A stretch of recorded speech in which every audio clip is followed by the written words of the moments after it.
So that's on my list, and top of mind as we go into next year is taking this baby that we've created. That sounds a little weird, but taking it to the next level. Oh, the SuccessFlow baby. Now we got to come up with a name for this little guy. Welcome to the SuccessFlow podcast, where our mission is simple: to be better each day and relay our findings with other relentless humans defining success for themselves. If that sounds like you, let's begin.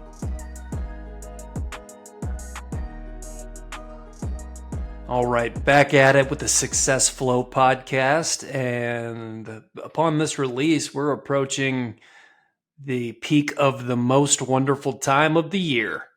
And for this episode, I think we're going to talk through some of the ideals surrounding the holidays. We are going to take the perspective of Christmas because that's what we both celebrated, but know that we have a number of different holiday traditions being celebrated, but really trying to, during this time of the year, get the thoughts of a reflection of what's gone well this year as we spend time with loved ones, and also start gearing up for our goals going into next year as we approach not only Christmas, but New Year's Eve as well. So getting us kicked off, I was curious if you had ever heard of some of we all know Santa Claus from like the Coca-Cola commercials and how it was kind of commercialized, but have you ever heard of some of the theories beyond just like Saint Nicholas from the Roman times? Have you heard of any of these kind of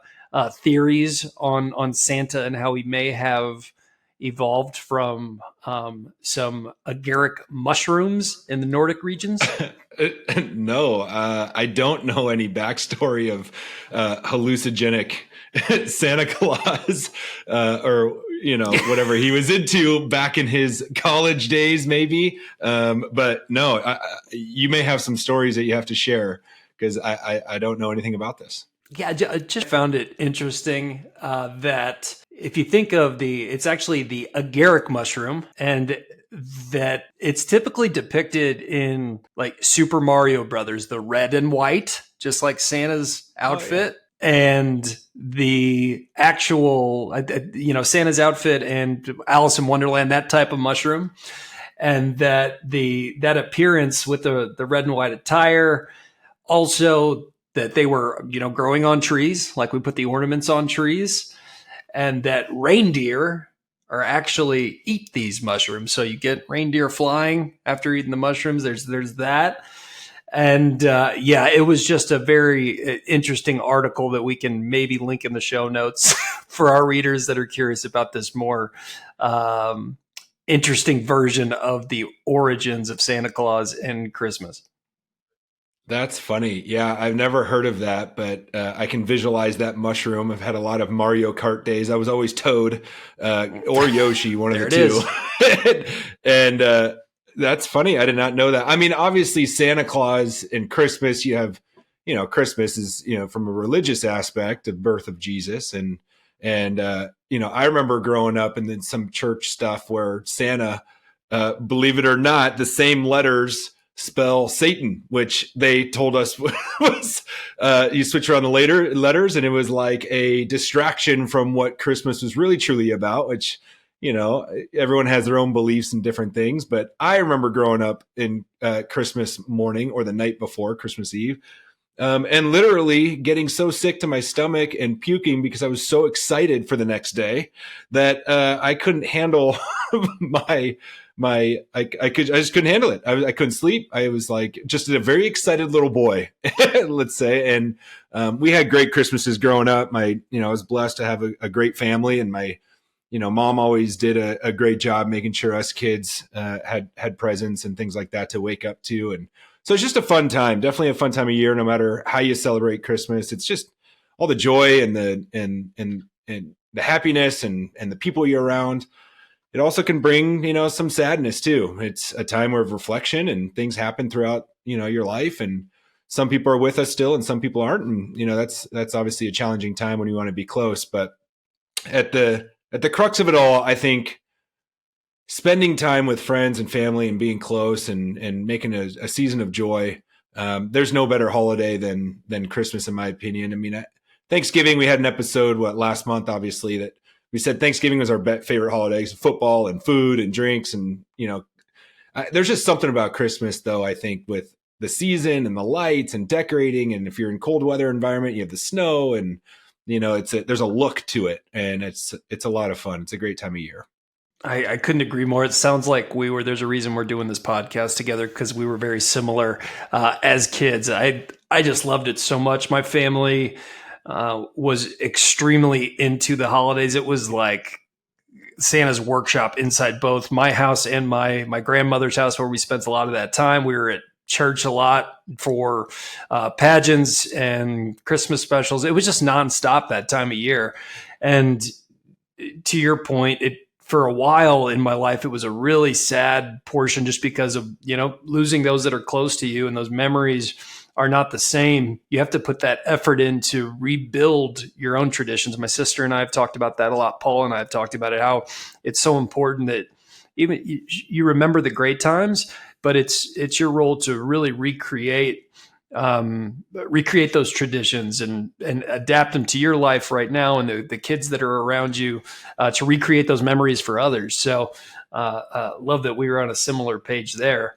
I know we talk about the commercial aspect of Christmas a lot, that it's become, kind of a materialistic mindset. You see some of the post-Thanksgiving shopping and the I wants and I needs in the material world. But I think we are going to kind of put a spin on today and talk to the kind of a goal setting perspective on what do I want out of the next year, and what am I willing to put the work in to do on the next year based on the learnings I have from this year and years past. So on that, what are you asking Santa Claus, flying with reindeer or not?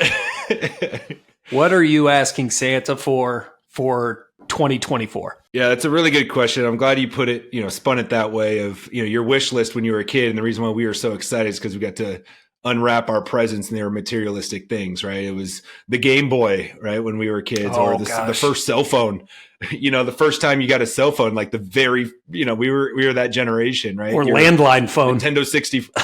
Yeah. Or maybe a VCR in your room, or a DVD player, like those things were so cool when you're kids. But, we obviously growing up, and for me, it's not materialistic really at all. I spend all my money on experiences. It's either food, drink, experience, travel, or what I can do to better myself. And so those I wants for the Christmas wish list, those goals going into 2024, it's a great time of year to kind of put that list together and give the gift to yourself. So the first one I'm going to kick off with is, I've got some big goals, and maybe if it doesn't happen in 2024, it's gonna be soon thereafter. So within the next 12 to 18 months, I'm ready to publish a book. It's something that I really want to become an author. I spent a lot of time this year writing.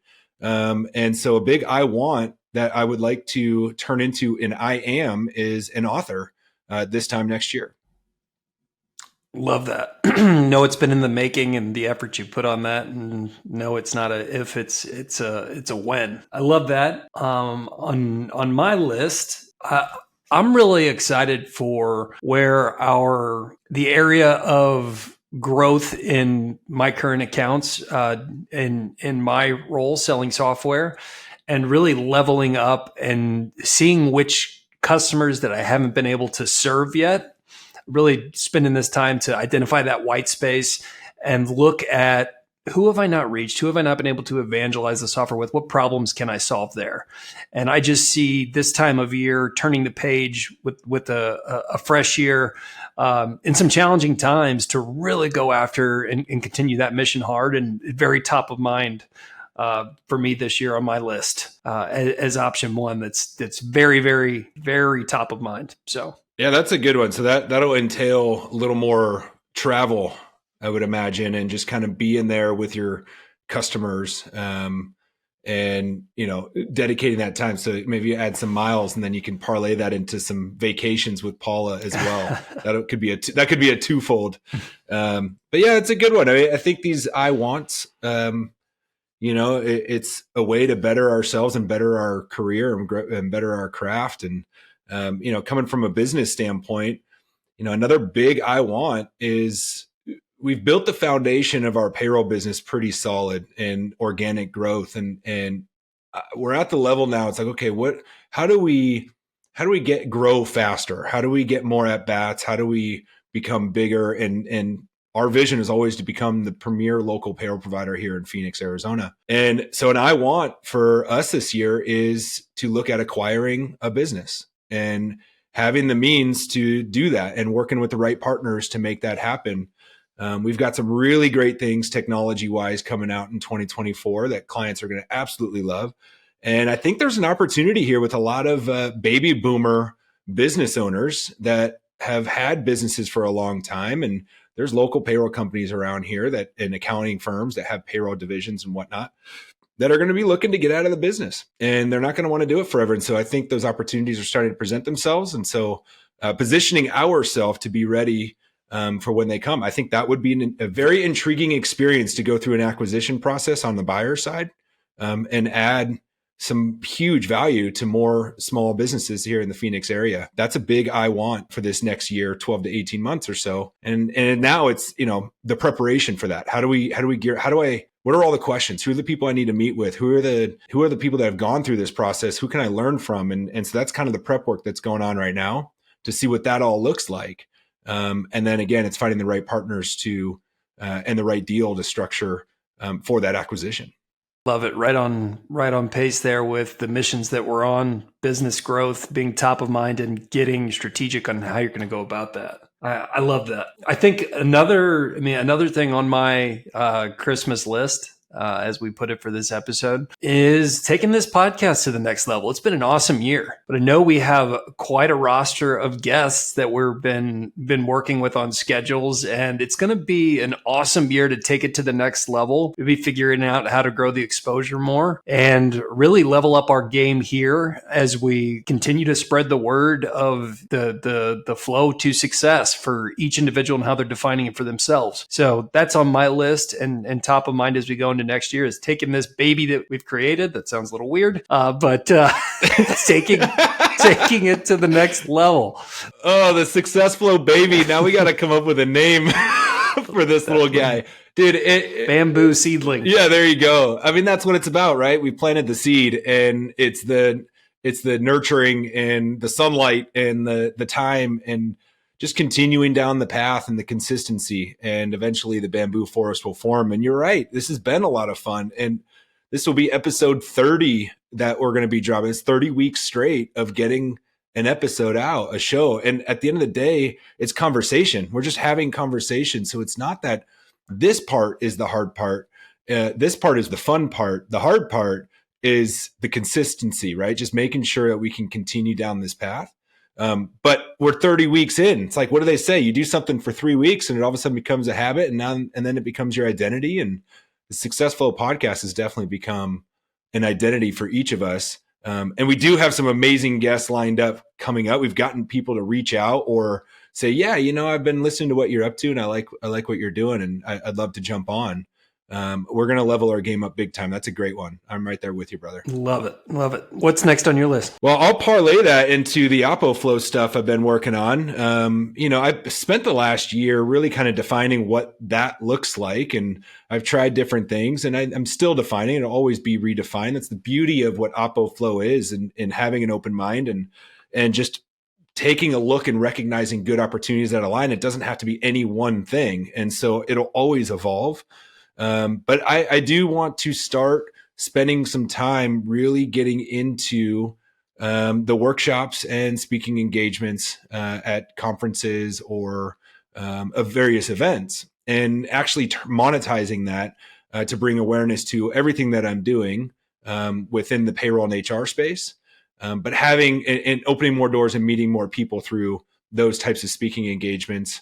Just like with this podcast, I have the storybook, the newsletter that goes out weekly. And I've gotten feedback from people who are really enjoying that. I don't have very many people unsubscribe. I don't even know what the percentage is, but it's very, very low.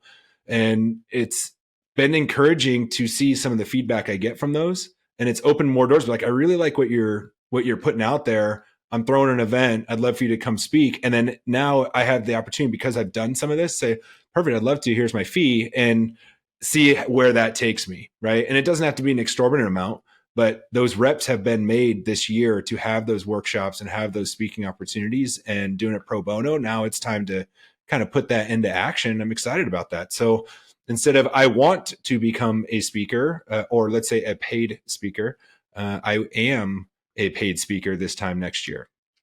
Absolutely. Another one that I know that's not an if, it's a when. And that work is going to continue strong into next year and become even more present. Another one on my list is really dialing in and continuing my jiu-jitsu journey. It's been a real learning year for that. And I've realized the parallels to life within it are just immense, and that it is not an instant gratification sport or game. And I love it, but going to take it to the next level in that training to really progress in the art and sport. So upping the training sessions and just continuing that journey is going to be a big part of my 2024. And no, I'm surrounded by some great guys in that gym to really level up and keep training and get better and more proficiency in the craft. I love it. I can't wait to see you on the mat with Zuck one day, grappling back and forth, man. I don't know. That's a great one for you. I haven't seen you in action. You'll have to get a tournament on the books so we can all come and support you. We'll have our big billboard signs and, be cheering you on. But I've seen pictures after, and you look pretty beat up, but I know you love it. Not beat up in because you're getting your butt kicked, or maybe you are. I don't know, but it's just, you're sweating your ass off, and I know it's a big workout for sure. It's a lot of tapping out up to this point, that's for sure, as the first year or two goes. So we'll continue. Yeah. We'll just be keeping at it before I invite you to any sparring rounds. Oh, that's funny. Yeah, no, you've been doing awesome with that, and I can follow along with that as well. I've had a big mindset shift in terms of my health journey this year, and obviously want to keep that going into 2024. I have a goal of being in the best shape of my life to feel like an athlete again.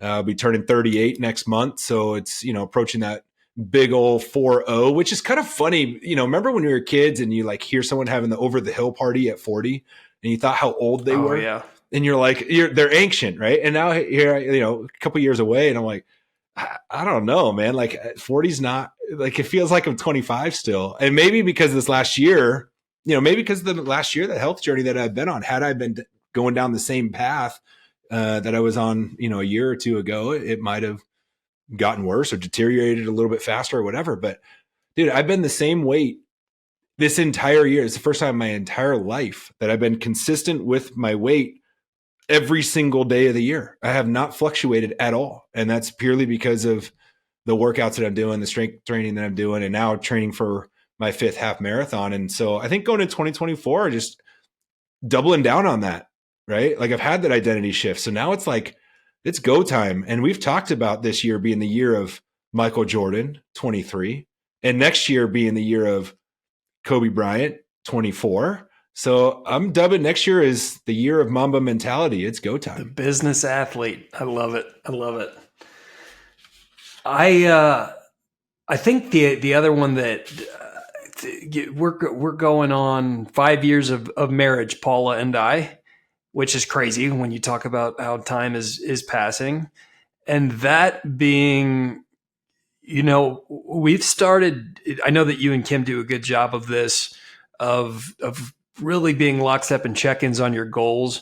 And with Paula and I being both so career driven, we operate at a parallel, and we're always checking in with each other and providing guidance there, but really taking our planning for life as a team to the next level, more consistent check-ins.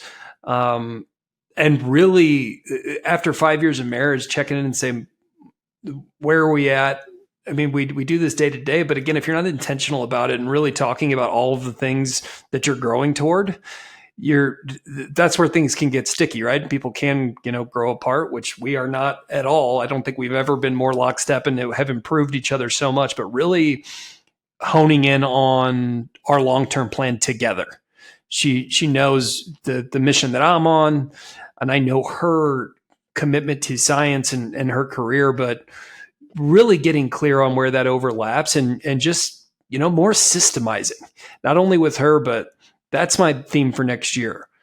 Systems improvement, not just, continuing to execute on what's worked up until now, but really fine tuning is going to be a big theme for next year, building off this year that was create over consume.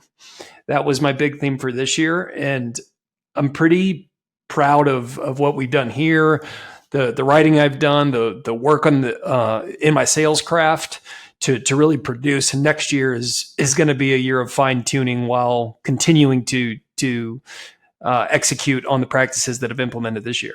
That's awesome. Yeah, I mean, Kim and I celebrated 13 years this year, and it's communication is the number one thing I can point it towards. Right?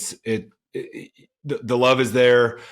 We've got the 2 kiddos, and so we're always busy, and things can get lost or whatever. But at the end of the day, it's you two, right? You're the one that started together, and so the communication piece when life gets busy, your career, your kids, or whatever that comes at you, that's huge. I think that's what, in my opinion, is what keeps it going, keeps the flame going, is when you're on the same page, right? When you're assuming one thing versus another.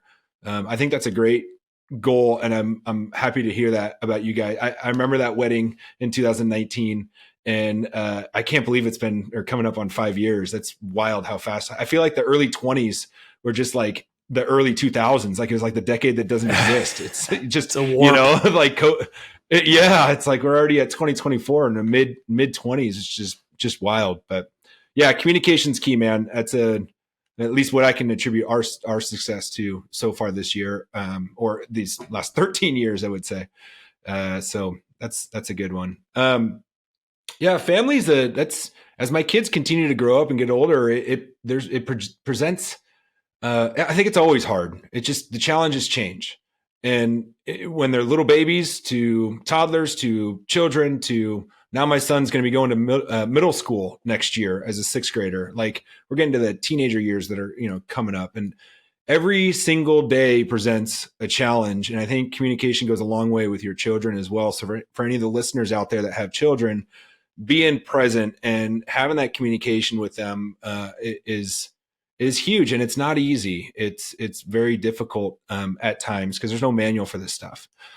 So I think just put an emphasis on, no matter how busy you get in the year to come, those closest to you, whether it's your spouse or your children or your aunt, uncle, mom, dad, brothers, sisters, whatever, reach out and check in on them and make sure you're there for them, because it's hard to do when we get busy and on our own lives. We talk about focusing on ourselves to be the best impact on others, and still remembering to reach out to those that are working on themselves as well. Absolutely, man. I love that. I think the last thing that I'm going to mention on my list is really back to, I know that the listeners hear a lot of this, but really taking Junto to the next level. I think we're in a really special spot with that group, building off last year's summit, not just last year's summit, but the whole work that's been put up to this point. We're really at an inflection point to create something really awesome to impact the community, and really dialing that in over the course of next year before we head into summit, so that we go quantum and take it to a true next level, just not incremental. I really think we're on a turning point and a pivot there for that group. And that's one of the last things on my list, is to really go into that summit strong with all the challenges that we've all brought to the table and are working on as individually as a group, and seeing that come together as a power is also on my list. That's a big one. I obviously, as a member of that group, as a partner of that group, I couldn't agree more. Dude, so I was in Vegas for the Vikings-Raiders game, the worst game in history, by the way, 3-0. Yeah. Oh, it was brutal. They couldn't even move the ball. Anybody that took the under on that game was locked. Yeah, and Vikings were favored 3, so it ended up being a push. So they But the guy, we were there with Kim's sister and her boyfriend Adam. He lives in Bismarck, North Dakota, and I had just mentioned oh yeah, this group I'm part of, Junto, and he looks, he's like, did you say Junto? And I said, yeah, and he's like, there's a group in Bismarck they call themselves Junto. And I go, really? And I go, what do they do? And I guess they're similar entrepreneurial mindset guys, but they're like all angel investors. They all collectively invest in businesses that will provide and build the community and build the economy in Bismarck. And they are doing like some big stuff. And so I asked Adam, I said, hey, he said he got an invite to go to a meeting next month. And I go, you should go. Because Adam's an entrepreneur.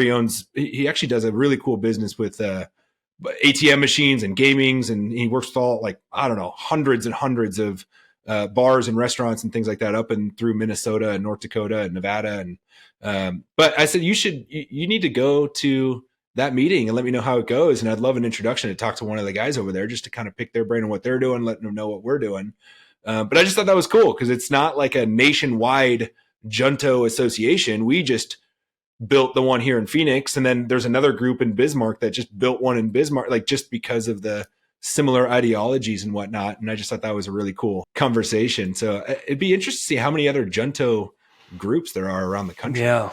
It's something that we'll have to wrap on with the group. Yeah.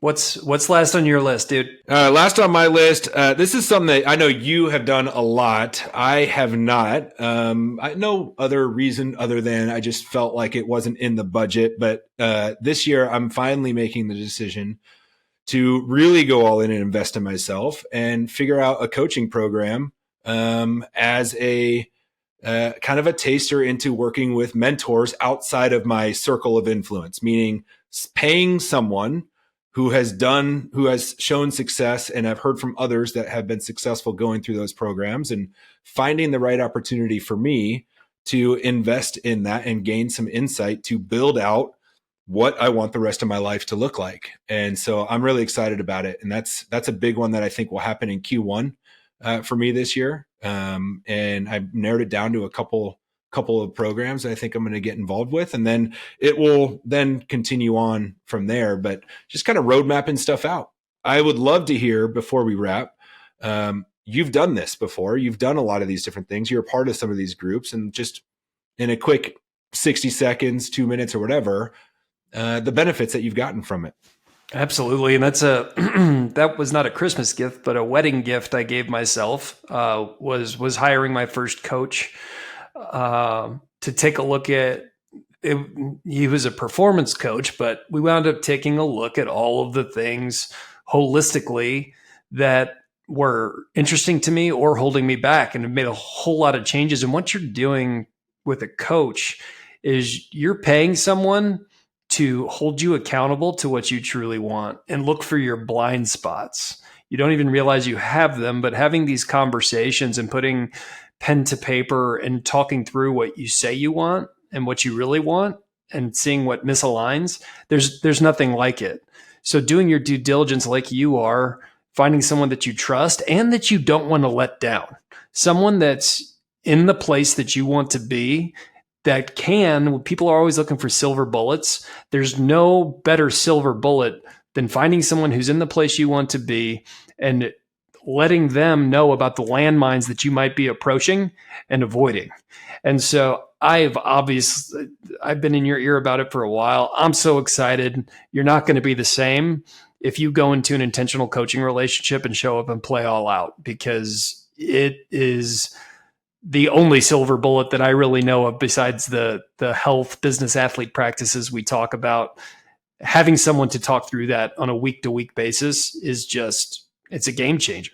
And everyone should be doing it that has any type of goal, which is hopefully every listener on this podcast. Yeah, I love it. I'm excited for it. It's mentally committing to something that's been there for a long time. And then now once that mental capacity to say, yeah, I'm doing it, then it's just pulling the trigger and making it happen. And that's a big one for me. And I think it almost was a little bit like, oh, I can do this on my own. I can do this on my own for so long. Right. And it's like, well, why? That's the mindset shift that we've been having in the last few years is you don't need to go at it alone. Work on yourself, but there's others that are working on themselves too that could help you work on yourself, right? And so I think that's a big mindset shift for me personally. But yeah, I loved it. That was a great Christmas wish list, if you will. So for those listeners that are out there, I think make up a wish list for yourself and make it more about goals than materialistic items. But I think that's a wrap on this pod, dude. That's the pod. We'll be back at you next week with a little bit different perspective from someone else. This one was a lot about us, but appreciate you listeners. Like, subscribe, reach out to us with what you want to hear, and we'll be back at you next week.